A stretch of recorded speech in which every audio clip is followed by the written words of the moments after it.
दोस्तों हाय, आप कैसे? उम्मीद करता हूँ आप अच्छे से होंगे, पढ़ाई कर रहे होंगे। आज मैं आपके सामने बहुत ही अच्छा टॉपिक लेकर आया हूँ, जैसा कि आप थंबनेल देखकर जान चुके होंगे। आज का हमारा टॉपिक क्या, भारत के केंद्र शासित प्रदेश। तो यहाँ पे हमने लिख दिया है कि हमारे में अगर क्वेश्चन आता कि भारत में वर्तमान समय में कुल कितने केंद्र शासित प्रदेश है, तो कितना बताओगे? 8 बताओगे।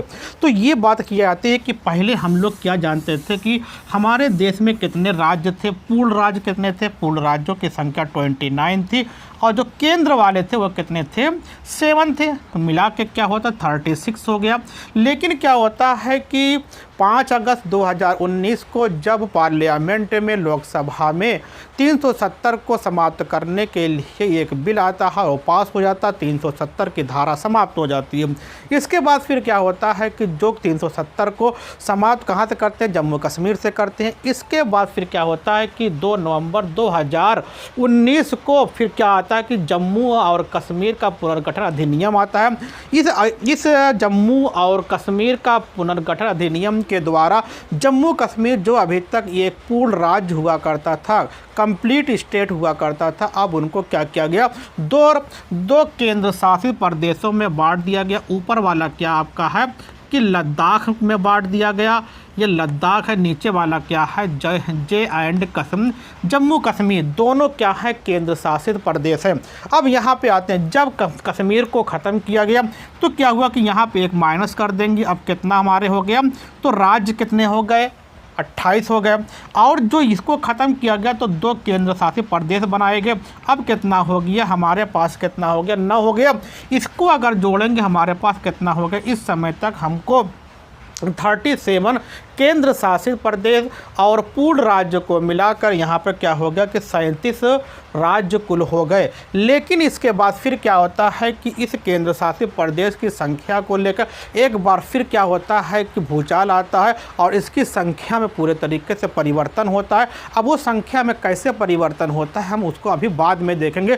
पहले हम बात करने चल रहे हैं कि उसमें कि अभी तक जो आपके 9 केंद्र शासित प्रदेश कौन कौन है। तो यहाँ पर हमारे पास कौन हो गया? पहला लद्दाख हो गया, जम्मू कश्मीर हो गया। इसी में क्या है कि पंजाब के बगल में क्या चंडीगढ़ है, ये आपका क्या हो गया? तीसरा हो गया। चौथा क्या है कि ये यहाँ आपका कि दिल्ली, ये आपका कि 4 केंद्र शासित प्रदेश हो गए। लद्दाख हो गया, जम्मू कश्मीर हो गया, फिर आपका क्या हुआ? चंडीगढ़ हुआ, फिर दिल्ली हुआ। अब यहाँ से आते हैं, फिर यहाँ पे जो दिखाई पड़ रहा है ये भी एक प्रकार का केंद्र शासित प्रदेश है, जिसको हम लोग क्या कहते हैं? इसको हम लोग कहते हैं अंडमान निकोबार, अंडमान निकोबार द्वीप समूह कहते हैं। निकोबार द्वीप समूह कहते हैं। ये भी क्या आपके हैं कि केंद्र शासित प्रदेश है। 1 2 3 4, एक ही 5। अब यहाँ पे चल रहे हैं कि ये आपका क्या है? तमिलनाडु में एक केंद्र शासित प्रदेश है जिसको हम लोग कहते हैं कि पांडिचेरी। यहाँ पे क्या है कि पांडिचेरी भी क्या है कि पांडिचेरी ये भी आपकी केंद्र शासित प्रदेश है। अब इसके बाद जब ये आपका बंगाल के खाड़ी में अंडमान निकोबार हो गया, उसके ऊपर जब आते हैं तमिलनाडु में एक वहाँ पे क्या मिल जाता है? पांडिचेरी हो गया। फिर यहाँ पे क्या आता है? ये आपका अरब सागर है। अरब सागर में भी क्या होता है? एक द्वीप होता है जिसको हम लोग क्या कहते हैं? इस द्वीप का नाम क्या है? लक्षद्वीप। क्या है? लक्षद्वीप जो होता है ये भी भारत का क्या है? भारत का एक केंद्र शासित प्रदेश है। तो कितना हो गया? 1 2 3 4 5 6 कि 7 हो गए। और कितना होना चाहिए? 9। अब यहाँ पे आते हैं, यहाँ पे आपको क्या मिल जाता है? दमन दीव मिलता है। दमन दीव एक केंद्र शासित प्रदेश है। फिर एक क्या होता है? दादर नागर हवेली। यहाँ पे अब आपको समझना है, ये देख लीजिए यहाँ पे क्या हो गए। अभी तक हमारे पास 9 हो गए। तो 1 2 3 4 5 6 7 8 एक 9 हो गए। लेकिन वर्तमान में हमने कितना लिखा है कि 8 है। तो इसमें एक की कमी कहाँ पे आती है, इसके बारे में बात कर रहे हैं।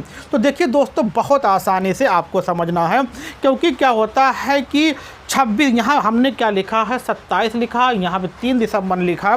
तो 27 नवंबर से पहले 26 नवंबर को कि लोकसभा में एक आपका की विधेयक पास किया जाता है जिसका नाम होता है दादर नागर हवेली व दमन दीव। जो दमन दीव विधेयक होता है, इस विधेयक में ये कहा जाता है कि जो अभी तक दादर नागर हवेली अलग अलग केंद्र शासित प्रदेश हुआ करते थे, अब इन दोनों को मिलाकर एक केंद्र शासित प्रदेश होगा। यहाँ पे आपको समझना, फिर बता रहा हूँ कि अभी तक क्या था कि जो दादर नागर हवेली एक अपना केंद्र शासित प्रदेश था, इसकी राजधानी सिलवासा थी। जो दमन दीव था, इसकी ये भी अपना एक केंद्र शासित प्रदेश था, इसकी राजधानी क्या दमन दीव। लेकिन होता क्या है कि जब 26 नवंबर 2019 को लोकसभा में एक विधेयक पास करते हैं, उसका नाम क्या होता है दादर नागर हवेली व दमन और दीव विधेयक 2019। इसमें ये प्रावधान किया जाता है कि जो ये दोनों केंद्र शासित प्रदेश थे, दादर नागर हवेली दमन दीव को मिलाकर एक कर देंगे। अब यहाँ पे हम लोग क्या जो हमने यहाँ पे अब क्या लिख सकते हैं, हमने क्या कर दिया और कर दिया, तो ये अब क्या हो गए, सिर्फ एक ही केंद्र शासित प्रदेश हो गए। जब 2 थे 1 हो गए, तो क्या करोगे, यहाँ पे 1 माइनस कर दोगे। अब कितना बचेगा आपका, वही देखो ये आ गया ना, तो यहाँ पे 8 आ गया। अगर क्वेश्चन आता है कि वर्तमान समय में हमारे देश में कुल कितने राज्य हैं, मतलब कि पूर्ण राज्य को मिलाकर और केंद्र शासित प्रदेश को मिलाकर, तो 36 हैं। 28 पूर्ण राज्य हैं, 8 क्या है केंद्र शासित प्रदेश। तो टोटल कितने हो गए, इनको अगर हम करते हैं काउंट तो हमारा हो जाता है 36। ये आपके समझने हैं।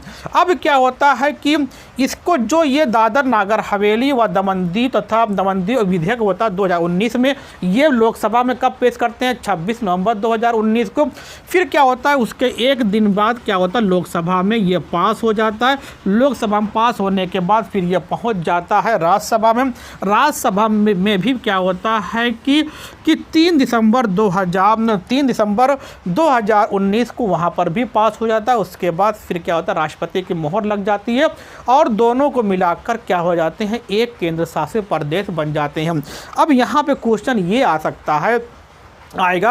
अब मैं यहाँ पे क्वेश्चन बना रहा हूँ जो आपके लिए इम्पोर्टेंट है। यहाँ पे ये पूछेगा दादर नागर हवेली और दमन दीव जो अब एक ही केंद्र शासित प्रदेश है, इसकी राजधानी क्या है। तो इसकी राजधानी क्या है, दमन को ही इसकी राजधानी बनाया गया है। वेरी इंपॉर्टेंट है। अब बात आती है कि अगर यहाँ पे कोई कानूनी पेचीदगियाँ फंसती है, वो नागरिक के लिए हो या सरकार के लिए हो, तो वो कौन सी हाई कोर्ट में जाएगा, क्योंकि इसका कुछ पार्ट आपका कि गुजरात में भी है, कुछ पार्ट महाराष्ट्र में भी है। तो ये तय किया गया है कि अगर कि दादर नागर हवेली और दमन दीव के क्षेत्रों को कुछ क्षेत्रीय अधिकार को लेकर या किसी तरीके के लेकर कोई पेचीदगियाँ फंसती है, तो ये लोग कहाँ जाएंगे, मुंबई हाई कोर्ट। कहाँ पे जाएंगे, मुंबई, आपके कि मुंबई हाई कोर्ट में। मुंबई हाई कोर्ट ये आपका एचसी में अपनी पिटीशन को दायर कर सकते हैं, जो आपके लिए इम्पॉर्टेंट, ये भी क्वेश्चन आने की संभावना बनी रहती है।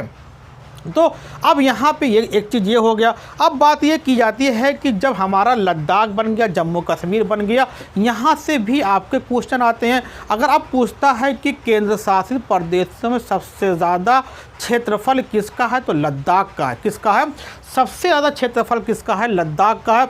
और सबसे छोटा क्षेत्रफल कौन है, यहाँ पे 32 किलोमीटर स्क्वायर में कौन फैला हुआ है, ये आपका कि लक्षद्वीप।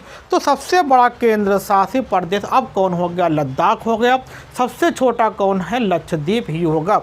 इस तरीके से आपको देखा किस तरीके से हमने केंद्र शासित प्रदेश को अच्छे तरीके से पढ़ा। आप इसका स्क्रीनशॉट लीजिए, फिर बात करते हैं। आपने स्क्रीनशॉट लिया होगा, आपको ये बेहतर लगा होगा। इसी तरीके से आप हमसे बने रहिए, हम भी आपको से बने रहेंगे, बेहतर टॉपिक आपको देते रहेंगे। अभी तक जिन छात्रों ने, जिन लोगों ने हमारे चैनल को सब्सक्राइब नहीं किया, प्लीज़ सब्सक्राइब कर दें और बेल आइकन को भी प्रेस कर दीजिए। ओके, फिर मिलते हैं एक नए टॉपिक के साथ।